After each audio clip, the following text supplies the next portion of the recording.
Welcome to NTD's China in Focus. I'm Fiona G, filling in for Tiffany Meyer. Our top story, news of the attempted assassination against former President Trump making headlines in China. A look at how the country is reacting, from Communist Party head Xi Jinping to online retailers. Clearly, they look at this as weakness against our system, and our system they're claiming is broken. Ditch Android for iPhones. That's what Microsoft is asking its China staff in an attempt to insulate work devices from security concerns. Our expert dives deeper into the strategy and how Microsoft can safeguard its secrets. Waves of missile tests by China happening in Inner Mongolia. The launches putting Taiwan's air defenses on high alert. And the struggle to survive is on for Chinese e-commerce vendors.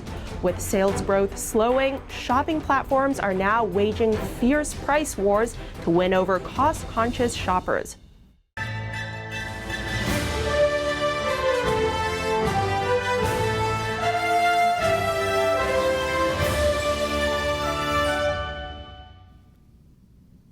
Before we dive into today's top story, we have some announcements to share.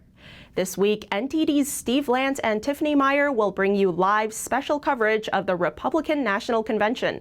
Former President Trump is expected to be officially nominated as the 2024 Republican presidential candidate at the event. Take a look. The biggest Republican event of the year. 4 nights, thousands under one roof, officially nominating their candidate for president. America's comeback starts right now. Watch NTD's live special coverage with Steve Lance and Tiffany Meyer on The Nation Decides 2024 Republican National Convention, 6 p.m. Eastern from July 15th through the 18th on NTD News. Watch our special coverage of The Nation Decides 2024 tonight, Monday through Thursday at 6 p.m. Eastern. Now, back to today's top stories. China is reacting to former President Trump's narrowly escaping an assassination attempt over the weekend. Beijing's foreign ministry said Sunday that Chinese leader Xi Jinping gave his sympathy to Trump. Taiwanese President William Lai condemned the shooting. He wrote on X that his thoughts and prayers are with former President Trump and wished him a swift recovery. Trump had a CT scan after the shooting.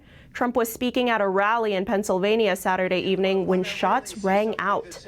He grabbed his right ear and crouched down. Security service agents covered him and more shots followed before he got up with his security detail. The former president appeared defiant, raising his fist several times before he was rushed off stage. News reports confirmed that the shooter is dead and one rally attendee was also killed. Chinese merchants were quick to cash in on the news. Over 2 hours after the shooting, T-shirts featuring a defiant Trump went on sale on major Chinese e-commerce platforms. A Chinese seller told the South China Morning Post that she had over 2,000 orders from both the U.S. and China within hours. T-shirt prices range from $9 to $40. Most governments have yet to officially respond to the shooting. This T-shirt will surely be a hit. No need to predict because Trump indeed has a lot of fans. The attempted assassination against Trump made headlines in China. The hashtag #TrumpGotShot had over 8 million views on social media platform Weibo as of Monday morning. Chinese state media gave detailed reports on the incident. Authorities also didn't censor online discussion of the topic. Casey Fleming, CEO of Black Ops Partner, weighs in on China's reaction. Clearly, they look at this as weakness against our system, and our system they're claiming is broken. And it's a wedge for them to push their narrative, which is communism worldwide. So they look at this as weakness, they'll amplify it, and they'll create a narrative around it. Also on Sunday, the Chinese military held joint drills with Belarus near the Polish border. Poland is a member of NATO, the world's most powerful military alliance. Microsoft is ordering its China staff to follow an iPhones-only policy for use as work devices instead of Android. This move comes as part of a tightening of cybersecurity measures following recent Chinese cyber attacks. But how will this play out in China, with Apple seeing a 19% drop in iPhone sales last quarter? And can this strategy help Microsoft protect its know-how in China? To discuss this, we spoke to Rick Fisher, Senior Fellow at the International Assessment and Strategy Center. Rick Fisher, thank you so much for joining us. Great to have you back on the show. Tiffany, thank you for having me back.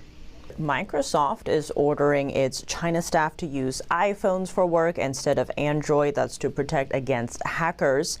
Now, how do you see this playing out in China, especially given that Apple has seen a 19% drop in iPhone sales during the March quarter this year? Well, Tiffany, I have sympathy for any American company that is producing in China. The hoops that they've had to go through, the espionage, the theft of their technology, forcing these companies to support pro-Chinese policies in Washington, as they have for decades, is awful to watch. In my opinion, American companies really don't have any business being in China. China is a hostile place for Americans and for American companies, for all Americans. Microsoft should be getting out of China. And frankly, it's surprising that they've taken this long to take such a simple security measure as only allowing iPhones on their corporate properties. This is something they should have done many years ago at a minimum. And even that step, I mean, the iPhone is open technology to the Chinese, basically, so they can manipulate iPhones for espionage purposes to the same degree that they are manipulating Android phones. The bottom line is that China is a hostile place. The Chinese Communist Party is hostile to the world. Investing in companies in China only serves to increase the strength of a hostile regime. China has basically proven in so many ways that we have no real justification for being there, so we should leave. Is there any way companies can protect their know-how while in China? It's almost impossible, Tiffany, because all companies are required to have Chinese Communist Party cells resident wherever they are. So even a small, 5 or 6 or 7 person law firm in Shanghai has to have 1 or 2 covert Chinese Communist Party members, and that's it. Once they're in the door, once they have control of the passwords to the computers, nothing is safe. And for larger companies that have huge mega factories in China, there is simply no way to secure their technology. Quite concerning indeed. Rick Fisher, thank you so much for your time. Thank you, Tiffany. Taiwan's defense ministry says it monitored missile tests that took place in China this weekend and noted that its air defenses were on alert. The ministry said Saturday it detected multiple waves of test launches by China's rocket force in Inner Mongolia, some 1,200 miles away. It said Taiwan's forces are continuously monitoring developments, but didn't provide details. The Chinese regime's rocket force is in charge of China's conventional and nuclear missile arsenal. The Chinese Communist Party has increased its military pressure after Taiwan democratically elected a new president this year. China and Russia flexing their muscles. The two naval forces kicked off a joint drill in southern China over the weekend. This comes after NATO allies called Beijing a decisive enabler of the war in Ukraine. The Chinese Defense Ministry said the operation isn't targeting any party. Last week, NATO leaders said Beijing poses systemic challenges to the Europe-Atlantic security. 2 days ahead of the NATO summit in Washington, 4 Chinese warships showed up near Alaska last weekend. The Chinese ships were in international waters, but still inside the U.S. exclusive economic zone. The zone spans 200 nautical miles from the U.S. shoreline. The joint drills in China are expected to last through mid-July. New details on a tainted oil scandal in China. According to follow-up reports from Chinese media, contaminated cooking oils have been distributed across China for decades and are used by facilities from universities to kindergartens. Catering supply chains, school cafeterias, and state-backed food relief for disadvantaged groups, all on the list of distribution vendors implicated in a cooking oil contamination scandal. China Affairs analyst Tang Jinyuan told NTD that widespread food safety issues in China are mainly due to the communist regime's lack of concern for its people. He cited other scandals like tainted baby formula, toxic rice, and recycled cooking oil. But he says it has much less to do with work ethic inside individual companies. Instead, it reflects a bigger problem throughout the communist system. Authorities not taking action, missing laws, and enforcement that's ineffective and shallow. For the Chinese Communist Party, especially its high-ranking officials and members, their food comes from specially designated sources to ensure absolute safety. As a result, the toxicity, safety, or hygiene of food for ordinary citizens is of no concern to them. Tang highlighted that the regime distorts the fundamental values of society, which led to the widespread food safety problems in today's China. Since Deng Xiaoping's era of reform and opening up, a distorted value system has permeated throughout the entire officialdom. It emphasizes making money, sees GDP as the sole measure of success, and ignores all else. In the capital alone, suppliers have distributed the contaminated oil to at least 94 educational institutions, including kindergartens and over a dozen prestigious universities in Beijing. The recent discovery has sparked public outrage in China. A series of investigative reports by Chinese media revealed that the issue even extends beyond road transportation to waterways. In response, some Chinese are rushing to buy self-produced oil, imported oil, or machines to produce their own oil at home. China Affairs analyst Yuan Bin wrote about the issue in an article published by the Epoch Times. He said, quote, "Under communist rule, Chinese people have been politically oppressed and economically exploited. Now they can't even eat with peace of mind." Next, Chinese e-commerce vendors are struggling for survival. Sales growth is slowing down, price pressure is rising, and shopping platforms are waging price wars to win over cost-conscious shoppers. As China's economy slows, the country's recent years of double-digit growth in e-commerce are set to be replaced by single digits. This, according to data firm Euromonitor. A Shanghai-based online shopping retailer, which sells everyday items for small vendors, says, quote, "The good times for e-commerce are over," adding that the company doesn't think many sellers will survive another 3 years. Looking at another angle tied to online shopping, fast fashion is quickly filling up landfills. In China alone, tens of millions of tons of textiles are tossed aside each year. Now some industry fashionistas are starting a new trend to tackle the problem. Meet some innovative young designers reusing a factory on China's East Coast to boost recycling and keep fashion moving forward. From this to this, China is contending with being both the world's largest textile producer and its largest consumer. Data reveals that more than 26 million tons of clothes are thrown away each year in China. China should be the best place for post-consumer waste because we have manufacturing here, we have consumers here, we have the technologies built up like in last several decades to recycle the waste. This is one of the first stages of a new life for discarded textiles.